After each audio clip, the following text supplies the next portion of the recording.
तो किसान भाइयों नमस्कार, जय हिंद। तो आज का इस वीडियो दोस्तों किसान भाइयों टॉपिक पर होगा कि भिंडी की जैसे फसल हम लोग ठंडियों में करते हैं तो उसका पूरा 100% जर्मिनेशन लेने के लिए कौन कौन से उपाय करने चाहिए जिससे कि अच्छा खासा उसमें जर्मिनेशन हो। अभी तो टेम्परेचर बहुत अच्छा चल रहा है, जैसे कि हमारे एरिए पे 30-35 डिग्री 40 डिग्री भी चल रहा है। 40 नहीं तो 30-35 डिग्री के करीब करीब अभी चल रहा है। अभी आज बहुत धूप है, आज 35 प्लस ही होगा टेम्परेचर। तो अभी तो जम जाएगी, लेकिन जैसे अगले महीने से अक्टूबर का महीना ख़त्म होगा, नवंबर के महीने से दोस्तों क्या होता है कि ठंड का मौसम जब कोहरा पड़ना, धुंध छा जाना स्टार्ट होता है, तो उस टाइम पर फिर भिंडी अच्छे से जर्मिनेट नहीं कर पाती, क्योंकि मॉइस्चर जो है तो ज़मीन का नीचे से पूरा ख़त्म हो जाता है। जब मॉइस्चर नहीं रहेगा, भिंडी का यही एक ऐसा बीज है जो इसके ऊपर थोड़ा सा मोटी परत होती है। दोस्तों आज कई टॉपिक डिस्कस करेंगे, और जितने टॉपिक रह भी जाएंगे तो अगले वीडियो पर टॉपिक करेंगे। आज कम से कम हम भिंडी के जमाव के बारे में जानना चाहेंगे कि ठंडियों में आप बेहतर तरीके से कैसे जर्मिनेशन कर सकते हैं। हम पिछले दोस्तों करीब करीब 5 से 8 साल हो गए हमको भिंडी की खेती करते हुए, तो इस फील्ड का जितना भी अनुभव होगा आपके साथ शेयर करूंगा। तो अब अगर वीडियो अभी भी देख रहे हैं तो प्लीज़ चैनल को सब्सक्राइब करके और वीडियो को लाइक करके कम से कम 25 से 30 घंटे के लिए आपको पानी में भिगो देना है। पानी में भिगो देने के बाद ये जो जूट का बोरा आता है, आप सुतली वाला बोरा आपने जो नाम सुना होगा, जिसमें गेहूं वहूं भरा जाता है। हमारे यहाँ सब लोग गेहूं वहूं उसमें भर के रखते हैं, कट्टे भी उसको बोलते हैं। तो उसमें आपको कट्टे में किसी कॉटन के कपड़े से लपेट के और उस बूट के जोरे में, जूट के बोरे में मतलब उसको कर देना है बंद। और उसको ऐसी जगह रख देना है जहां आपके घर का थोड़ा सा, हर इंसान के यहाँ ऐसा एक मतलब कोई ना कोई ऐसी जगह होती है जहां पर वो आसानी से एक साइड होती है जहां बार बार आना जाना नहीं होता, ताकि वहां से कोई उठा के दूसरी जगह रख दे या ऐसा वैसा। एक जगह उसको चुपचाप रख देना है, उसको बार बार खोलना नहीं है। उसमें जो गांठ बना के आप रखेंगे जूट के बोरे की बीजों के साथ में, उसको थोड़ा सा गर्म जगह पर आप रख देंगे, जैसे कि आपके यहाँ बरोठ बोलते हैं, या तो घर का ऐसा कोई रूम हो जहाँ पर थोड़ा सा टेम्परेचर ऐसा लगता हो कि यहाँ थोड़ा सा गर्मी लगती है, ऐसी जगह पर रख देना। अगर ऐसी जगह नहीं है आपके पास तो आप जहाँ आप गोबर वगैरह पशुओं का डालते हैं, वहाँ पर घूर जिसको बोलते हैं, तो वहाँ पर एक गड्ढा बनाना है आपको। कम से कम एक हाथ है उसमें गड्ढा कर देना है घूर में। और वहां पर उन बीजों को, मतलब वो जो आपने आपको जूट का बोरा में बांधने के लिए बताया, वो बंधा हुआ बोरा उसमें आप गाड़ देंगे।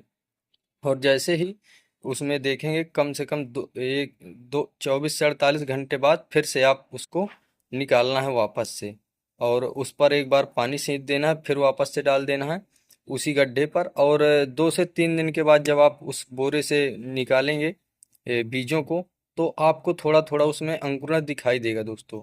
100% कहता हूँ कि अंकुरण दिखाई देगा, क्योंकि इतना करने के बाद आपको उसमें दिखाई देगा। और हाँ, एक चीज बताना भूल गया, बीजों को आपको एक बार उसमें कार्बेंडाजिम मैंकोजेब का कॉम्बिनेशन लेके उसको उपचारित जरूर कर लेना दोस्तों। कंपनियां दावा करती हैं कि ये बीज उपचारित है, लेकिन आपको एक बार अपने हाथों से उपचारित करना है। क्योंकि वो कंपनी तो उपचारित कर देती है, वो बात हम मानते हैं, लेकिन अपने हाथ से जब हम कर देते हैं तो हमें फुल कॉन्फिडेंस हो जाता है कि नहीं, अब हमने कर ही दिया है। और क्या किया हो वो भी हमें पता होता है। कंपनी बोलती है, क्लेम करती है कि कोई सा भी हमने मिलाया है, लेकिन जो हमने मार्केट से लेके मिलाएंगे उसमें हमें खुद नॉलेज रहेगी कि हमने ये कॉम्बिनेशन और ये फंगिसाइड या मिला दिया है। कार्बेंडाजिम और मैंकोजेब का आप ले सकते हैं उसी में।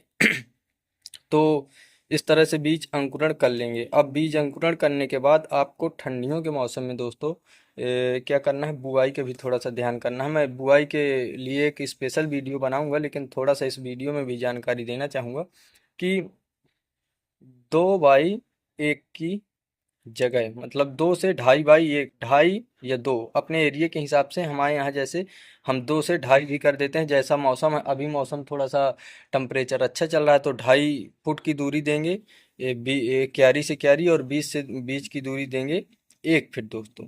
जब 1 फीट दूरी देंगे बीज से बीज की, तो उसको पर्याप्त मात्रा में जो है तो ठंडियों के मौसम में जो रोग लगता है, एक पाउडर पाउडर पाउडर टाइप उसमें जम जाता है पत्ती में, तो वो रोग बहुत खतरनाक होता है, खासकर ठंडियों में अगर एक बार लग जाए तो आसानी से कंट्रोल भी नहीं होता है। तो इन सब चीज़ों का आप जर्मिनेशन में थोड़ा सा ध्यान कर सकते हैं। और मैं फुल वीडियो के माध्यम से आपको एक और जानकारी दूंगा दूसरे वीडियो में। अभी वीडियो को देख रहे हैं तो प्लीज़ लाइक करना और सब्सक्राइब करना ना भूलिए दोस्तों। हमें भी बहुत मेहनत लगती है वीडियो बनाने में, आपका एक लाइक और एक सब्सक्राइब हमें बहुत उत्साहित करता है ऐसे ही इंटरेस्टिंग वीडियो बनाने के लिए। तो इस तरह से आप खेत की तैयारी जब कर लेंगे, फिर इसके बाद आपको ये काम करना है जर्मिनेशन। और दोस्तों एक चीज़ और बताऊंगा, जैसे बीजों की आप जर्मिनेशन कर देंगे, आपको एक पेंडा मेथिलीन 18% इसी के नाम से आती है मार्केट में, ये जो होती है दोस्तों, एक प्रकार की हर्बिसाइड होती है। इसको हम बोल दें तो प्री इमरजेंसी हर्बिसाइड, क्योंकि ये दोस्तों कुछ समय के लिए ही काम करती है। जैसे कि अंकुरण होता है उसके कम से कम करीब 7 से 10 दिन तक, मतलब जो उसमें खरपतवार उगने वाली होंगी, कंपनियां दावा करती हैं महीने भर का, लेकिन हम 20 से 25 दिन मैक्सिमम पकड़ के चलते हैं कि अगर इतने दिन तक कोई भी खरपतवार उगने वाली रही होगी आपके खेत में, वो रुक जाएगी दोस्तों। क्योंकि खरपतवार अगर स्टार्टिंग से ही हो जाएगा भिंडी की फसल में, किसी भी फसल में खरपतवार होना मतलब उसका दुश्मन होना, क्योंकि फसल में खरपतवार हो जाने से पूरे माइक्रो न्यूट्रिएंट और मिनरल नहीं मिल पाते हैं पौधे को, जिससे पौधा कमजोर रह जाता है। ठंडियों में खासकर इसको दोस्तों बहुत ध्यान में रखने वाली चीज़ है। इसलिए आपसे कहता हूँ कि खरपतवार दोस्तों आपको नियंत्रण करना ही करना है, और जितना हो सके तो आपको मैनुअल तरीके से करना है। आप केमिकल की ओर बिल्कुल भी ना जाइएगा, क्योंकि केमिकल में ठंडियों में फसल स्ट्रेस में चली जाती है, ठंडियों में नहीं, हर मौसम में स्ट्रेस पर फसल चली जाती है। क्योंकि उसमें कोई ना कोई ऐसा केमिकल होता है, किसी भी चीज़ के अगर एडवांटेज होते हैं तो उसके दोस्तों डिसएडवांटेज भी होते हैं। तो आप इन सब चीज़ों का ध्यान करके और भिंडी का जर्मिनेशन कर सकते हैं। अगर वीडियो अभी देख रहे हैं तो प्लीज़ चैनल को सब्सक्राइब करके वीडियो को लाइक करना ना भूलें दोस्तों। मिलते हैं नेक्स्ट वीडियो में। जय हिंद किसान भाइयों।